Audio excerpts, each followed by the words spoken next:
नमस्कार मेरे प्यारे दोस्तों, आज मैं एक नई वीडियो के साथ जो अभी हाल ही में संपन्न हुए अपने देश के 5 राज्यों पे जो विधानसभा चुनाव संपन्न हुए उस पर मैंने एक वीडियो बनाई है और आपके सामने मैंने लाने की कोशिश की है। निश्चित तौर पे आपके इस पॉलिटिकल साइंस से संबंधित जो कंपटीशन एग्ज़ाम होती हैं उससे संबंधित बहुत उपयोगी ये साबित होंगे। तो मैं शुरू करता हूँ। तो जो 2022 में अभी देश के जो 5 राज्यों पे जो विधानसभा चुनाव हुए हैं वो अपने देश के कैसे, किस भौगोलिक उनकी क्या स्थिति है, क्या उनकी राजनीतिक स्थिति है, इस विषय पर मैंने बनाने का प्रयास किया है। तो सबसे मैंने जो एक जो सूची बनाई है, तो सबसे पहले मैंने एक गोवा के विषय पर जो गोवा देश का जो सबसे विधानसभा के क्षेत्र में, हालांकि देश में जो विधानसभा की सीट संख्या है वो अधिकतम संवैधानिक रूप से 500 से ज़्यादा नहीं हो सकती है और 60 से कम भी नहीं हो सकती है, पर 3 ऐसे राज्य हैं जहां पर ये अपवाद हैं, उसमें गोवा एक है। तो गोवा में विधानसभा की जो सीट है वो 40 है, मणिपुर में वो 60 है और उत्तराखंड में 70 है और पंजाब में 117 है और उत्तर प्रदेश में 403 है। तो इन राज्यों पर चुनाव हुए विधानसभा के 2022 में, तो उनकी एक भौगोलिक स्थिति के बारे में आपको बताता हूं। तो सबसे पहले जो गोवा है वो भारत के एक वेस्ट में स्थित है, अर्थात पश्चिम में स्थित है। दूसरे नंबर पे जो मणिपुर है वो नॉर्थ ईस्ट में है। तीसरे नंबर पे जो उत्तराखंड जहां पर चुनाव हुआ है वह अपने देश में नॉर्थ में है, अर्थात, और उसी के जो पड़ोसी राज्य उसका है वह है उत्तर प्रदेश। और तत्पश्चात जो उत्तर प्रदेश में जहां 403 विधानसभा सीट है वो उत्तराखंड और उत्तर प्रदेश दोनों आपस में, चूंकि उत्तर प्रदेश से ही अलग उत्तराखंड हुआ था, तो इस प्रकार से ये जो 5 राज्य हैं, जो गोवा वेस्ट में है, मणिपुर ये नॉर्थ ईस्ट में है, उत्तराखंड नॉर्थ में है और पंजाब आपका नॉर्थ में स्थित है भारत में, और जो उत्तर प्रदेश है ये भी नॉर्थ में है। तो इनकी एक ये भौगोलिक स्थिति हो गई। अब यहाँ पर जो अभी 10 मार्च को विधानसभा के चुनाव को जो एक रिजल्ट आया है उस पर कौन सी राजनीतिक पार्टियाँ, कैसे एक राजनीतिक उथल पुथल देश में हुई, उस पर मैं आपसे बताना चाहता हूँ। तो सबसे पहले गोवा, जहाँ पर विधानसभा की सीट संख्या 40 है, वहाँ पर जो सबसे बड़ी पार्टी के रूप में साबित हुई है वह है भारतीय जनता पार्टी, जो 20 विधानसभा सीट में उसने विजय हासिल की है। और उसी पर मैं आपको बताना चाहता हूँ कि अगर गोवा में 40 विधानसभा सीट है, अगर वहाँ चूँकि सरकार बनाने के लिए आधे से एक ज़्यादा, तो वहाँ पर 40 का आधा 20 से 1 यानी 21 विधानसभा सीट में जो राजनीतिक पार्टी विजय हो जाएगी वो सरकार बना लेगी। और वहाँ पर यदि 2/3 बहुमत प्राप्त होता है तो कम से कम 2/3 बहुमत प्राप्त करने के लिए गोवा में 26.6 अर्थात 27 सीट प्राप्त करना होगा, क्योंकि वहाँ पर 2/3 बहुमत का कोई सवाल ही नहीं हो, 20 सीट, और लगभग वहाँ पर भारतीय जनता पार्टी की सरकार निर्दलीय के माध्यम से बननी तय है। दूसरे नंबर पे मणिपुर है, जहाँ पर विधानसभा की सीट संख्या 40 है, वहाँ पर चुनाव हुआ तो वहाँ पर एक साधारण बहुमत प्राप्त करने के लिए आधे से एक ज़्यादा, अर्थात 30 से एक ज़्यादा, 60 से जो 30 है, 30 दूनी 60, अर्थात 31 सीट वहाँ पर सरकार बनाने के लिए चाहिए। और वर्तमान में भारतीय जनता पार्टी वहाँ पर 32 सीट प्राप्त की है, अर्थात साधारण बहुमत पर वहाँ पर उसकी सरकार बन गई।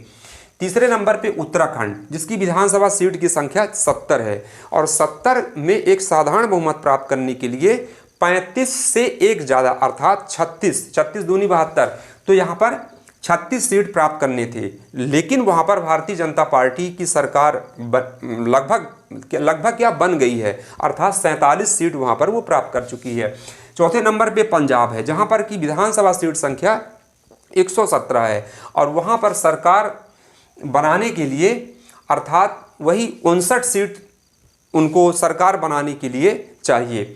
और तो वहाँ पर भी आप जो पार्टी है वह एक रिकॉर्ड के आधार पे 92 सीट प्राप्त करके सरकार बना सरकार बनाने की स्थिति में आ गई है। और 5वें नंबर पे है उत्तर प्रदेश, जहां पर की विधानसभा सीट देश में सबसे ज़्यादा, ये एक जनरल नॉलेज प्रश्न बनता है कि हिंदुस्तान के, भारत देश के किस राज्य में विधानसभा की सबसे ज़्यादा सीट संख्या है, तो उसका आंसर होगा वो उत्तर प्रदेश में 403 है। तो वहाँ पर 403 में 273 गठबंधन की सरकार, बीजेपी गठबंधन की सरकार वहाँ पर सीट प्राप्त की है। तो इस प्रकार से यहाँ पर मैंने साधारण बहुमत के आधार पे कितना उनको, और भारतीय जनता पार्टी, किसी भी पार्टी को यदि उत्तर प्रदेश में सरकार बनानी है तो कम से कम 202 सीट प्राप्त करने होंगे।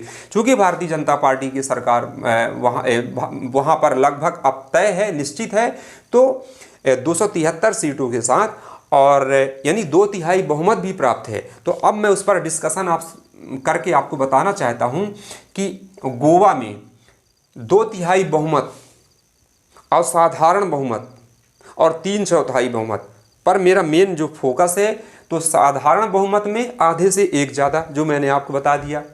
दूसरे नंबर पे बात आती है 2/3 बहुमत। तो 2/3 बहुमत में अगर गोवा में 40 विधानसभा सीट है तो 2/3 बहुमत के लिए वहाँ पर 26.6 अर्थात 27 सीट प्राप्त करनी होगी। दूसरे नंबर पे है मणिपुर, जहाँ पर विधानसभा की सीट है 60, वहाँ पर यदि कोई भी राजनीतिक पार्टी वहाँ पर 40 सीट प्राप्त करती है तो अर्थात वहाँ पर 2/3 बहुमत क्रॉस कर गई वो।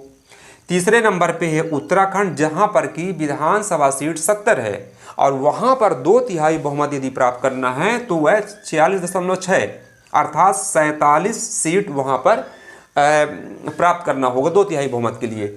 और चौथे नंबर पे है पंजाब, जहाँ पर 2/3 बहुमत प्राप्त करने के लिए 78 सीट प्राप्त करने होंगे।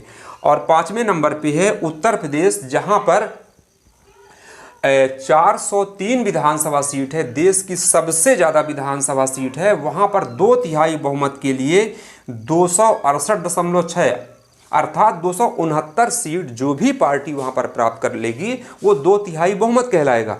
अब इन 5 जो राज्य हैं, इस 5 राज्यों में सबसे जो एक अद्भुत बात सामने आती है वो आती है आप पार्टी की।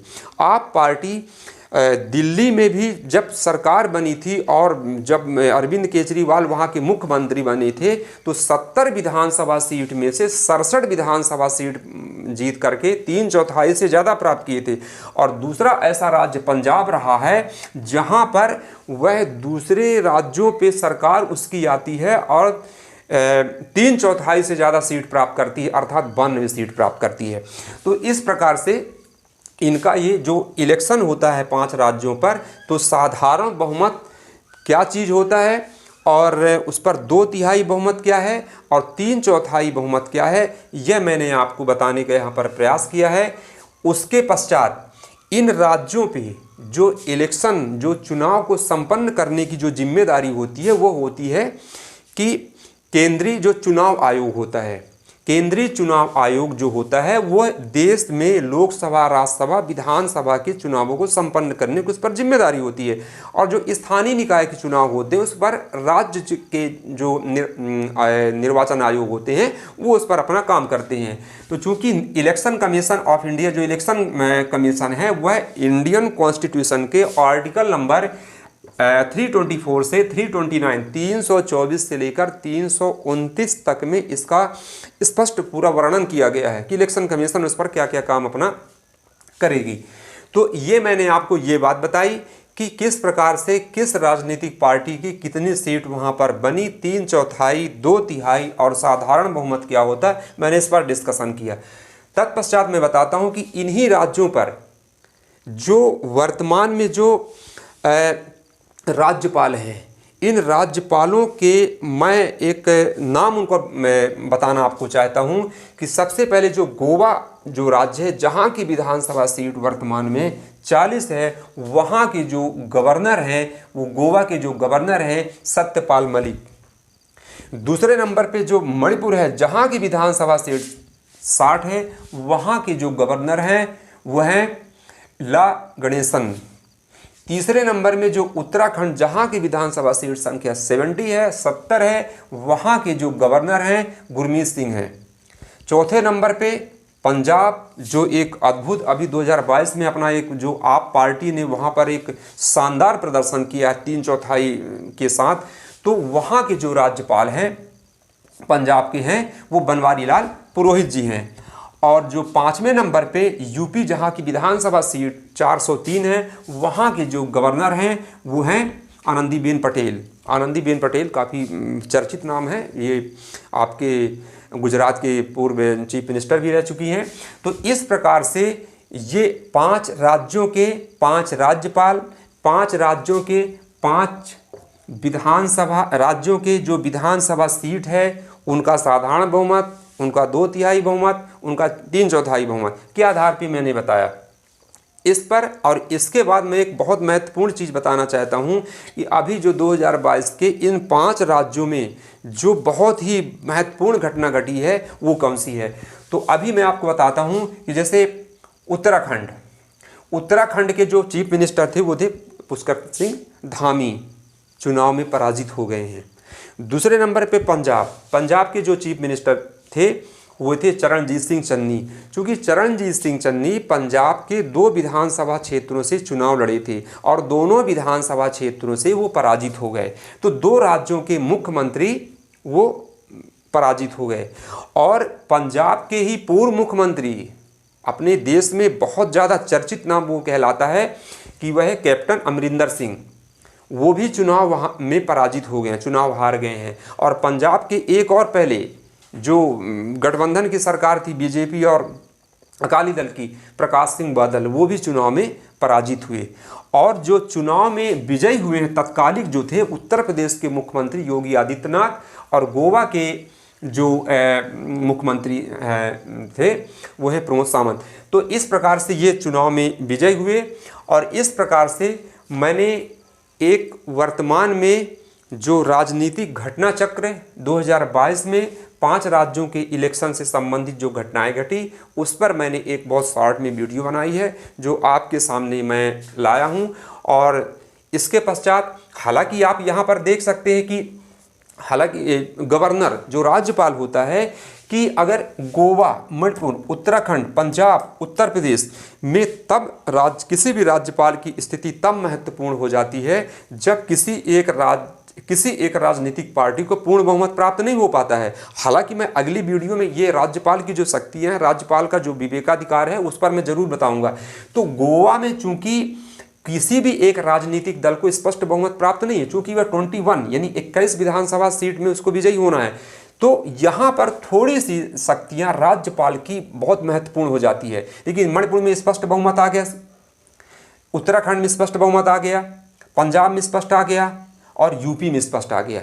तो इस प्रकार की स्थितियों में जो राज्यपाल हैं वह अब फिर ये एक भविष्य की बात है। हालांकि आप सब जानते होंगे, स्पष्ट है किस राज्य में कौन मुख्यमंत्री बनने के, ये तो ये लगभग यहाँ स्पष्ट है। उत्तर प्रदेश में योगी आदित्यनाथ हैं, पंजाब में तो निश्चित है कल 16 तारीख है, वहाँ पर भगवंत मान, वहाँ पर जो वर्तमान में सांसद हैं वो चीफ मिनिस्टर बनेंगे। और उत्तराखंड में अभी बहुत उथल पुथल की बात चल रही है, मणिपुर में और गोवा में, तो ये बातें स्पष्ट हो जाएगी। तो इस प्रकार से मैंने ये जो 2022 में जो एक राजनीतिक घटना चक्र विधानसभा असेंबली इलेक्शन जो हुआ है उस पर जो मैंने एक वीडियो बनाई है और आपके सामने लाने का प्रयास किया है। निश्चित तौर पे आप इस वीडियो को ज़रूर पूरी देखेंगे और इसको लाइक करेंगे और शेयर करेंगे, सब्सक्राइब करेंगे। अगली वीडियो में पुनः मैं राज्यपाल की स्थिति, राज्यपाल की शक्तियों के बारे में आपके सामने आऊँगा। जी, जय हिंद।